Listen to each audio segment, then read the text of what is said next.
everyone. Happy Monday morning. It's great to be here with you again this morning. Today is the first time in weeks that I'm back on a normal schedule. And it's just been really hectic, really crazy, but in a good way, from leadership training to filming to speaking engagements and now working on a project in post-production. It's been really, really hectic, but it's good.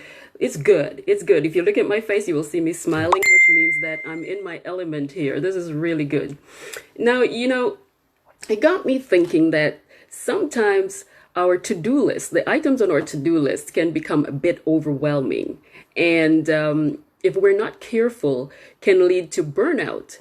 But when you learn to harness the power in prioritization and time management, and actually I'm going to change that from saying time management to activity scheduling and managing those activities, then you will have successfully tamed the beast of overburden. Get it? We talk about beast of burden. Now we're talking about the beast of overburden. Sometimes you'll feel a little bit overwhelmed because of all the things you have to do, overburden. What I've learned over the years is that no one can really manage time. We really can't, can we?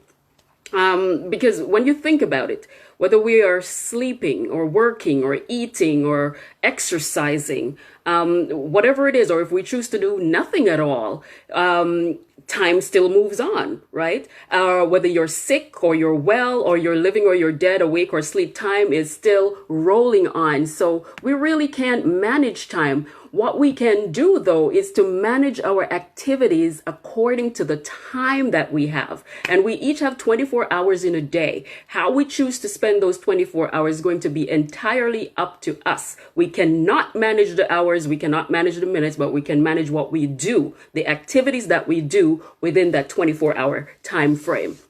And when we learn to do that effectively, our productivity is boosted, we feel fulfilled and motivated to tackle any mountain that we face. Now, as with anything else, there is always the antithesis, and the enemy to productivity is procrastination, putting off or goofing off when we're supposed to be working. Have you ever been guilty of that?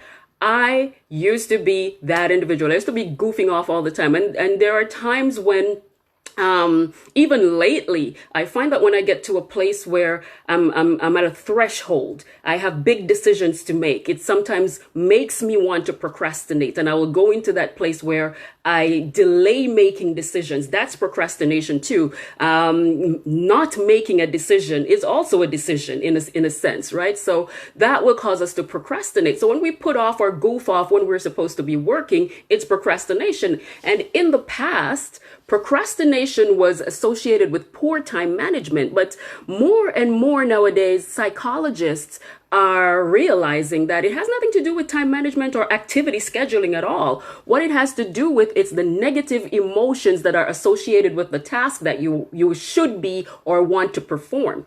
So, for instance, you have something that you want to, you're supposed to do. And where I procrastinate a lot is when I have something to write.